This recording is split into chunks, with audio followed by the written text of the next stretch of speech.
오늘 우리에게 주신 하나님 말씀은 창세기 29장 15절에서 30절 말씀입니다.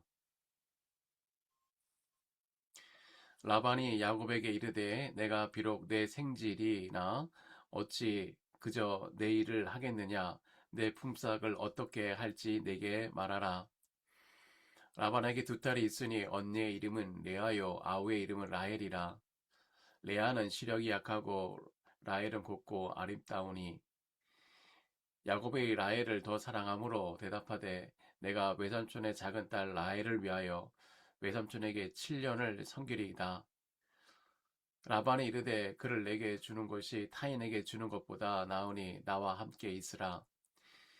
야곱이 라헬을 위하여 7년 동안 라반을 섬겼으나 그를 사랑하는 까닭에 7년을 며칠 같이 여겼더라. 야곱이 라반에게 이르되 내 기한이 찼으니 내 아내를 내게 주소서. 내가 그에게 들어가겠나이다. 라반이 그곳 사람을 다 모아 잔치하고 저녁에 그의 딸 레아를 야곱에게 데려가매 야곱이 그에게로 들어가니라. 라반이 또 그의 여종 실바를 그의 딸 레아에게 시녀로 주었더라. 야곱이 아침에 보니 레아라. 라반에게 이르되 외삼촌이 어찌하여 내게 이같이 행하였나이까? 내가 라헬을 위하여 외삼촌을 섬기지 아니하였나이까? 외삼촌이 나를 속이시면 어찌 됨이니까? 라반이 이르되 언니보다 아우를 먼저 주는 것은 우리 지방에서 하지 아니하는 바이라. 이를 위하여 7해오라. 우리가 그도 내게 주리니 내가 또 나를 7년 동안 섬길지니라. 야곱이 그대로 하여 그 7을 채우매 라반이 딸 라헬도 그에게 아내로 주고 라반이 또 그의 여종 비라를 그의 딸 라헬에게 주어 시녀가 되게 하매 야곱이 또한 라헬에게 들어갔고 그가 레아보다 라헬을 더 사랑하여 다시 7년 동안 라반을 섬겼더라. 아멘. 본문은 야곱이 라반의 집에서 보낸 14년의 이야기입니다. 7년, 그리고 또 7년입니다.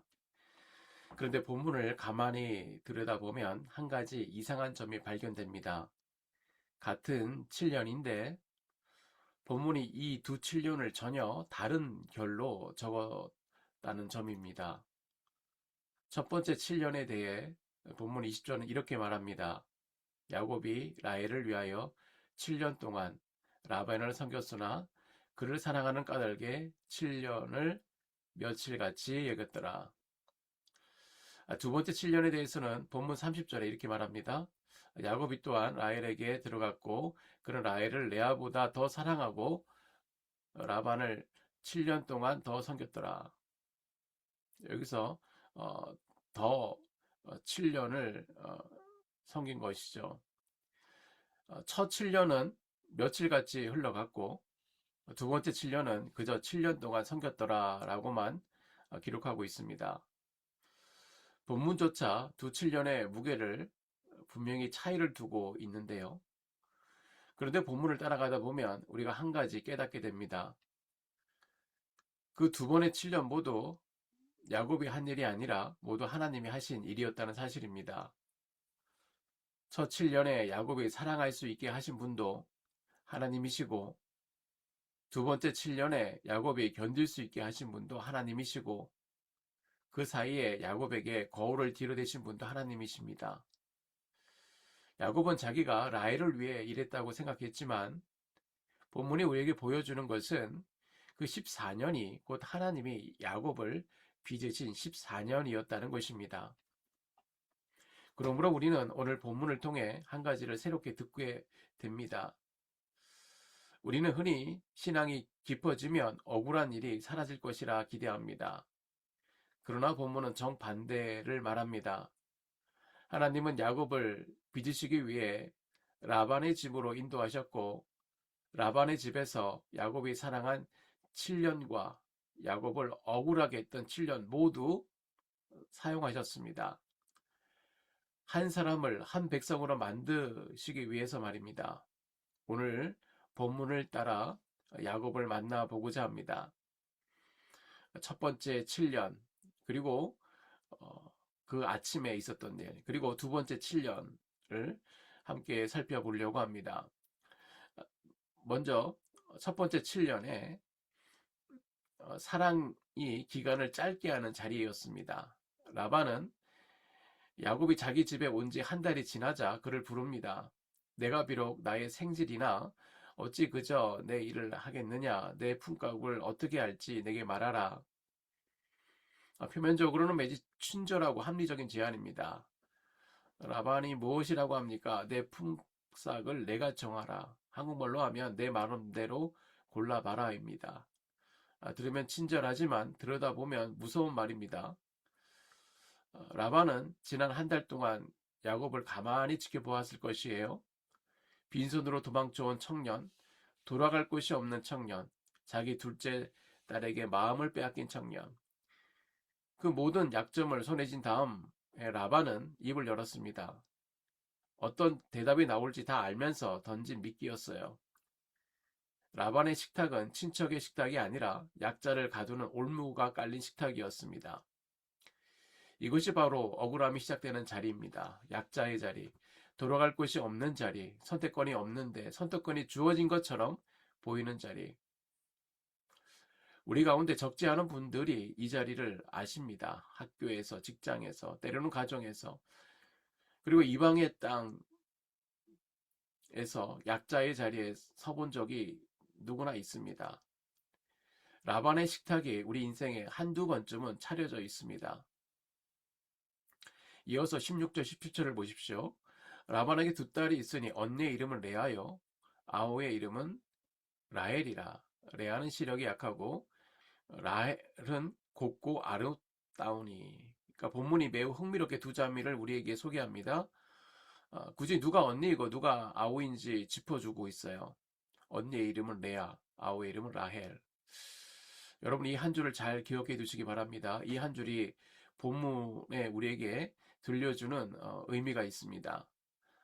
또 17절에 가면 두 자매를 또렷이 대조합니다. 레아는 시력이 약하고 라헬은 곱고 아름다웠다. 본문이 마치 사진을 뒤로대듯 두 사람을 우리 앞에 세워둡니다. 그리고 18절에 야곱의 마음을 알려주는데요.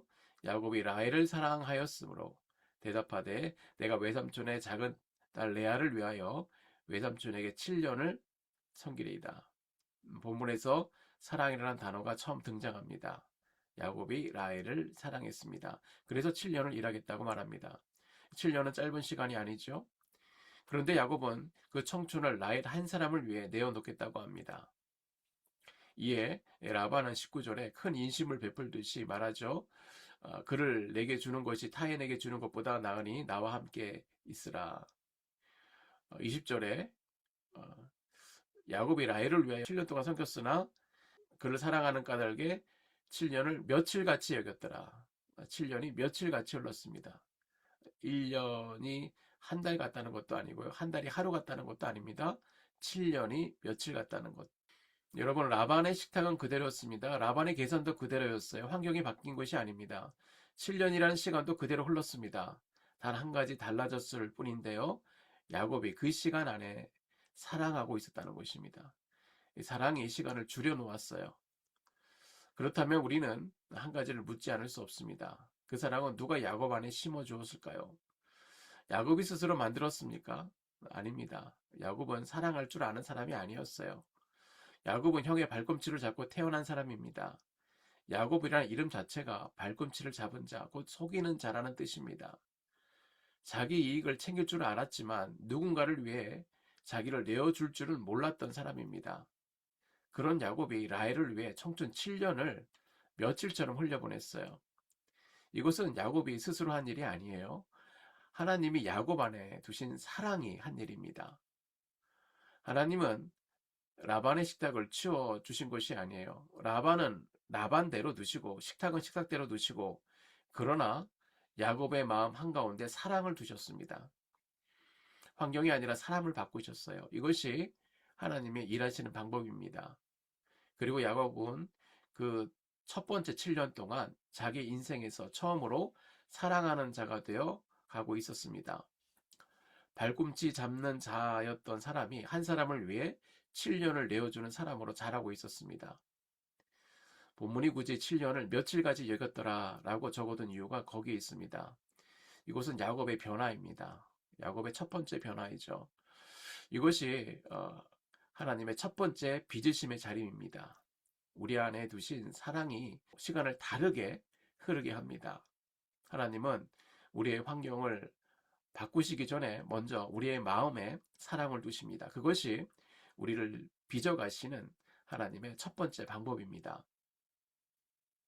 두 번째로 하나님이 거울을 들여대시는 자리입니다. 7년이 흘렀어요. 21절을 보십시오.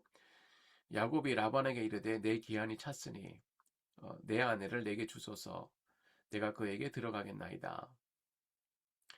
야곱의 음성에서 7년의 기다림이 묻어납니다. 내 기한이 찼으니 7년을 채웠다는 야곱의 자부심이 들립니다. 내 아내를 내게 주소서. 야곱은 라헬을 이미 내 아내라고 부르고 있습니다. 7년 동안 마음 안에 수없이 부른 호칭이었을 것이에요. 22절에 라반은 동네 사람들 다 모아놓고 성대한 잔치를 베풉니다. 이 잔치는 단순히 축하의 자리가 아니었습니다.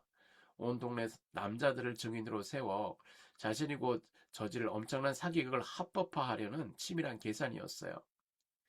그날 밤 어둠이 짙어지자 라반은 야곱의 신방으로 라헬이 아닌 레아를 들여보냅니다. 잔치의 흥에 취인 야곱이 7년의 기다림 끝에 설레는 마음으로 가득했던 야곱은 그 어두운 방 안에서 자기 곁에 누운 사람이 누구인지도 전혀 분간하지 못했습니다. 야곱이 깊은 잠에 취해 아무것도 모르고 있는 그 순간에 라반은 요종 실바를 레아에게 시녀로 주며 자신의 계획을 차근차근 완수해 나갔습니다. 야곱만 까맣게 몰랐을 뿐입니다. 그리고 다음 날 아침에 야곱이 눈을 떴을 때 아침에 보니 레아였습니다. 라헬이 아니라 그녀의 언니 레아가 누워 있었던 것입니다. 야곱은 라반에게 달려가 소리쳤습니다. 외삼촌이 어찌하여 내게 이같이 하셨습니까? 내가 라헬을 위하여 일하지 않았습니까? 왜 나를 속이셨습니까? 여기서 야곱은 이렇게 말합니다. 속았다 라는 말을 하는데요. 히브리어로 라마라는 단어입니다. 그런데 사실 야곱은 이 단어를 아주 잘 알고 있습니다. 과거 그가 형의 옷을 입고 양가죽으로 손을 감싼 채 눈먼 아버지를 속여 장자의 축복을 가르쳤을 때 떨리는 목소리로 향해서 했던 말이 바로 이것입니다. 내 아우가 와서 속여 내 복을 빼앗았도다. 야곱이 분노에 차서 왜 나를 속이셨습니까? 라고 외치는 그 순간 그 귓가에는 수년 전에 자기가 속였던 아버지의 떨리는 음성과 형의 곡소리가 환청처럼 되살아났을 것이에요. 그리고 그 너머로 야곱아 너는 누구를 속이며 살았느냐라는 하나님의 음성이 들려왔을지도 모릅니다. 그리고 본문 26절에 라반의 입을 통해 결정타를 내려놓습니다. 저는 이 구절을 여러 번 읽게 되었는데요. 한번 잘 들어보시기 바랍니다. 라반이 이르되 형보다 아우를 먼저 주는 것은 우리 지방에서 하지 않는 바이다. 다시 한번 천천히 봅시다. 형, 그러니까 첫째보다 아우를 먼저 주는 것은 우리 지방에서 하지 않는 일이다. 언니보다 아우를 먼저 주는 것은 우리 지방에서 하지 않은 바이다 라고 말하는 것이에요. 이 말은 평생 들어본 말 중에 가장 뼈아프고 무거운 말이었을 것이에요. 야곱의 인생이 어떤 인생입니까? 태어날 때부터 형의 발꿈치를 잡았던 팥죽 한 그릇으로 장작꽃을 빼앗던 그 순간도 아버지를 속여 축복을 가로챘던 그 순간도 모두 형보다 아우가 먼저 되려고 발버둥 쳤던 삶이었습니다. 그런데 라반이 지금 뭐라고 말합니까? 우리 지방에선 언니보다 아우를 먼저 주지 아니한다. 라반은 자기도 모르는 사이에 야곱의 인생 전체에 거울을 들여 올린 것입니다. 야곱아, 너는 평생 형보다 아우를 먼저 두려고 살아왔다. 그러나 여기는 하란이다. 여기서는 그렇게 하지 않는다. 형이 먼저 가야 한다. 이 일이 우연이라고 할 수 있겠습니까? 이 말이 라반의 입에서 나왔지만 누구의 손이 라반의 입에서 이 말을 하게 하셨을까요? 라반은 자기 변명을 한다고 한 거지만 하나님은 그 변명을 거울 삼아서 야곱에게 야곱을 보여주신 것입니다. 본문 16절 다시 한번 떠올려 보시기 바랍니다. 본문 16절에 굳이 두 자매를 소개하면서 언니의 이름은 레아요, 아우의 이름은 라헬이라고 짚어두었습니다. 저는 처음 그 구절을 읽었을 때 그냥 한 정보의 한 줄인 줄 알고 읽었습니다. 그러나 본문은 처음부터 이 결정적인 한 줄, 26절을 향해 가고 있었던 것이에요. 16절의 언니와 아우, 26절의 언니와 아우. 본문 자체가 야곱의 인생을 거울에 비추고 있습니다. 눈먼 아버지를 속여 축복을 받은 야곱이 이번에는 어두운 신방에서 분간하지 못한 채 속은 자가 되었습니다. 양가족으로 손을 감추고 형행세를 했던 야곱이 이제 자기가 라마, 속인 그 행한 대로 자기가 라마를 당한 것입니다. 그것도 자기 인생의 정확한 그 지점에 그것을 당한 것이에요. 거울 앞에 선 야곱은 더 이상 도망자 야곱이 아닙니다. 그는 자기 손에 묻은 라마의 흔적을 본 야곱입니다. 자기 평생이 형보다 아우를 먼저 라는 그 믿음으로 살아왔고 그렇게 믿었던 야곱입니다. 그리고 자기를 본 사람만이 비로소 자기를 깨닫게 되는데 자기를 본 사람만이 비로소 하나님 앞에 무릎 꿇을 수 있는 사람이 된 것이에요. 이것이 바로 두 번째 하나님께서 야곱을 빚으신 것입니다. 우리 삶에도 억울하고 분한 일을 만드는 라반 같은 존재가 있습니다. 나를 속이고 고통스럽게 하는 사람을 만나면 원망부터 나오기 마련이죠. 하지만 그때 잠시 멈추어 하나님이 내미시는 거울을 바라보기를 원합니다. 나를 가장 아프게 하는 그 사람의 말이 어쩌면 하나님이 내 모습을 보여주기 위해 들어올린 가장 정확한 거울일 수 있습니다. 거울에 비친 내 모습을 정직하게 직면하고 인정하는 사람만이 비로소 하나님의 손길을 경험하며 새롭게 빚어질 수 있습니다. 세 번째, 두 번째 7년에 대해서 말씀하십니다. 라반의 입에서 또 한 번 무거운 제안이 들어옵니다. 우선 7일 동안의 결혼 잔치를 다 끝내라. 그러면 라헬도 내게 주마. 대신 그 대가로 앞으로 7년 동안 나를 더 섬겨야 한다. 기가 막힌 제안입니다.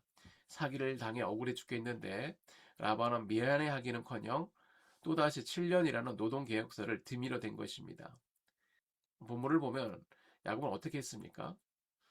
외삼촌 이건 너무하지 않습니까? 더는 못합니다. 라고 항변했을까요? 그렇지 않았습니다. 28절을 보면요. 한 줄로 야곱의 반응을 적습니다. 야곱이 그대로 하여 그 7일을 채우매 야곱은 따랐습니다. 외쳤지만 분했지만 그냥 따랐습니다. 왜일까요? 라헬을 너무 사랑했기 때문이 그럴 수도 있겠지만 그가 마주한 거울 앞에서 자식이 자신을 들여다보고 자신이 저지른 과거의 죄를 직면한 후에 야곱의 내면에 이미 깊은 변화가 시작되고 있었기 때문일 것입니다. 라반은 약속대로 라헬을 아내로 주면서 그녀의 시녀로 비라를 붙여줍니다. 앞서 레아에게 실바를 준 것 같이 정확히 짝을 이루는 모습이에요. 그런데 두 자매를 나란히 세워둔 채 성경은 야곱의 두 번째 7년은 단 한 줄로 묵직하게 요약합니다. 야곱이 라헬을 레아보다 더 사랑하여 7년 동안 라반을 더 섬겼더라. 여러분 이제 20절과 30절을 나란히 들어봅시다. 20절은 이렇게 말합니다. 야곱이 라헬을 위하여 7년 동안 라반을 섬겼으나 그를 사랑하는 까닭에 7년을 며칠같이 여겼더라. 30절은 이렇게 말합니다. 야곱이 또한 라헬에게 들어갔고 그는 라헬을 레아보다 더 사랑하고 라반을 7년 동안 더 섬겼더라. 첫 7년은 며칠같이 여겼더라. 둘째 7년은 그저 7년 동안 더 섬겼더라. 이 본문조차 두 7년의 무게의 차이를 기록하고 있는데요. 첫 7년은 사랑이 끌고 갔어요. 두 번째 7년은 사랑이 끌고 갔다고 적지 않습니다. 그저 7년 동안 더 섬겼더라. 그 한 줄 뒤에 야곱의 한숨이 들리는 듯합니다. 분노가 들리는 듯하고요. 한 줄의 단조로움 그 자체가 두 번째 7년이 얼마나 더디고 무거웠는지를 보여줍니다. 그렇다면 두 번째 7년 동안 야곱에게는 무슨 일이 일어났을까요? 본문은 30절에서 한 줄로 적고 지나가지만 이어지는 29장 31절에서 30장 끝까지를 따라다가 보면 우리는 그 7년 동안 무슨 일이 일어난지를 분명히 알게 됩니다. 두 번째 7년 동안 야곱에게는 11명의 아들이 태어나요. 르우벤, 시므온, 레위, 유다, 단, 납달리, 갓, 아셀, 이사갈, 스불론, 그리고 마지막에 요셉 11명입니다. 그 두 번째 7년이 바로 이스라엘의 12지파의 모태가 된 시간이었어요. 야곱이 가장 억울하게 흘려보냈다고 생각한 그 7년이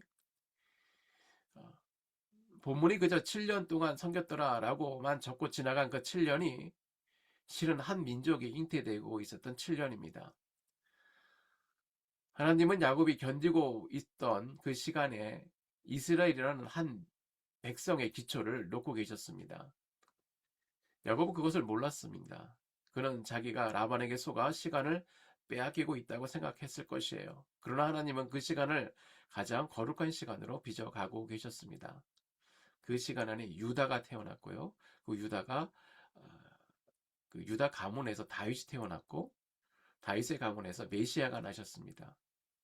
야곱의 가장 억울했던 7년이 메시아의 가문이 시작된 7년이었던 것입니다. 성경은 우리에게 같은 진리를 여러 차례 보여줍니다. 사도 바울은 로마 감옥에서 빌립보서를 썼어요. 가장 갇힌 자리에서 가장 기뻐하는 글이 쓰여졌습니다. 요셉은 보디발의 아내에게 모함을 받아 억울하게 갇혔지만 그 감옥의 어둠이 결국 애굽의 총리의 자리로 이끌어지는 통로가 되었습니다. 그리고 무엇보다 우리 주 예수 그리스도는 단 한 번도 죄를 짓지 않으셨지만 가장 잔인하게 십자가에 못 박히셨어요. 이사야 53장을 말합니다. 그가 곤욕을 당하여 괴로울 때에도 그의 입을 열지 아니하였으며 마치 도수장으로 끌려가는 어린 양과 털 깎는 자 앞에서 잠잠한 양같이 그의 입을 열지 아니하였도다. 인류 역사의 가장 억울한 자리, 그것은 갈보리 십자가였습니다. 그러나 바로 그 가장 억울한 자리에서 모든 백성의 구원이 시작된 것입니다. 본문이 야곱의 두 번째 7년을 단 한 줄로 적는 이유가 무엇이겠습니까? 그 7년이 야곱이 한 일이 별로 없었기 때문입니다. 그는 그저 견뎠습니다. 분했지만 견뎠고 억울하지만 견뎠습니다. 본문이 그 7년을 섬겼더라라고 적는 이유가 거기 있어요. 그러나 야곱이 단지 견디고만 있었던 그 시간에 하나님 한 백성을 만들고 계셨어요. 그런데 이 이야기 속에서 억울한 사람은 야곱뿐만이 아닙니다. 라반의 두 딸 레와, 라헬을 보십시오. 성경은 그들의 이름만 소개할 뿐 결혼에 대한 그들의 의사나 감정은 단 한 줄도 적지 않습니다. 라반은 과거 자기 누이 리브가를 시집 보낼 때는 갈 의향이 있는지 정중하게 물어보았지만 정작 자기 친딸에게는 의견 한번 물어보지 않고 야곱을 속이는 도구로 거칠게 내몰았어요. 두 자매 역시 처절하게 이용당한 억울한 피해자들입니다. 그녀들은 아무 말도 하지 못하고 침묵 속에서 삶을 견뎌야 했습니다. 하지만 하나님은 그 침묵하는 여인들의 태를 통해 역사를 만드셨어요. 레아의 몸에서 제사장 가문인 레위가 나왔고 왕의 가문이자 메시아의 족보가 되는 유다가 태어났습니다. 말 한마디 항변도 못한 채 눈물을 흘려야 했던 여인의 슬픔마저도 하나님은 가장 거룩한 구원의 역사를 빚어내시는 재료로 삼으셨습니다. 오늘 우리 중에도 야곱처럼 억울함을 참지 못해 소리 높여 항변하고 싶은 고통스러운 시간을 지나는 분이 있을 줄 압니다. 혹은 레와 라헬처럼 속으로만 눈물을 삼키며 침묵 속에 하루하루를 버텨내는 분도 계실 줄 모릅니다. 분명한 사실은 야곱의 외침도 여인의 침묵도 하나님은 단 한순간도 놓치지 않고 보고 계신다는 것입니다. 그리고 그 억울한 시간을 통해 하나님의 선한 뜻을 이루어가고 계십니다. 그러므로 내 인생의 두 번째 7년이 시작되었다고 느껴질 때에 너무나 더디고 무의미해 보이는 세월 앞에서 절망하고 도망치고 싶지만 그러나 그 시간에 하나님은 일하시고 계십니다. 며칠처럼 빠르게 흐르지 않는 시간, 그저 헛되이 흘려보내는 것 같은 억울한 시간 속에서도 하나님의 손길은 멈추지 않습니다. 그저 버티고 견디는 것은 부끄러운 일이 아닙니다. 하나님 안에서 묵묵히 견뎌내는 것 자체가 곧 위대한 사명입니다. 우리가 눈물로 그 자리를 견뎌낼 때에 비로소 그 시간은 하나님의 기적이 잉태되는 거룩한 통로가 될 줄 믿습니다. 말씀의 결론입니다. 오늘 본문은 야곱이 보낸 14년의 이야기입니다. 두 번의 7년이었죠. 첫 7년은 며칠같이 여겼더라 라고 적었고, 두 번째 7년은 그저 7년 동안 더 섬겼더라 라고 적었습니다. 본문조차 두 7년의 무게를 달리 적고 있습니다. 그러나 분명히 우리에게 말하는 것이 있습니다. 그 두 번의 7년 모두 하나님은 일하고 계셨다는 것이에요. 첫 7년은 사랑을 두셔서 7년이 며칠같이 흐르게 하셨고, 또 그 가운데 어느 날 아침에 거울을 들여대서 야곱이 자신을 바라보게 하셨습니다. 또 두 번째 7년에는 한 민족을 잉태하셨어요. 야곱은 14년 동안 라반을 섬겼다고 생각했지만 본문이 우리에게 보여주는 것은 14년 동안 하나님이 야곱을 빚어 가셨다는 것입니다. 그래서 야곱은 14년이 끝난 뒤에야 비로소 아프간가에서 이스라엘이라는 새 이름을 받게 됩니다. 오늘 이 새벽에 우리가 함께 부른 찬송가 384장의 한 구절을 우리 마음에 담아 가시기 바랍니다. 나의 갈 길 다가도록 예수 인도하시니 내 주 안에 있는 공률 어찌 의심하리요. 야곱이 라반의 집에서 두 번의 7년을 흘려보냈듯 그는 결국 자기를 빚어오신 그 손을 의심하지 않게 되었습니다. 우리도 그렇게 될 줄 믿습니다. 하나님의 손이 오늘 우리 한 사람 한 사람을 빚고 계실 줄 믿습니다. 다 같이 기도하시겠습니다. 하나님 아버지 감사합니다. 야곱과 함께 하신 하나님, 오늘도 말씀을 통해 우리 자신을 돌아보게 하시니 감사합니다. 주님, 우리가 억울한 자리에서 불평하고 또 기다림 속에서 주님의 손길을 의심했음을 회개합니다. 다른 사람의 허물만 보며 내 안에 야곱은 보지 못했던 죄를 용서하여 주시옵소서. 우리의 상처와 무너진 마음을 회복시켜 주시고 모든 시간 속에서 우리를 빚어가시는 하나님의 손길을 신뢰하게 하여 주시옵소서. 모든 것을 주께 맡기오며 예수님의 이름으로 기도드립니다. 아멘.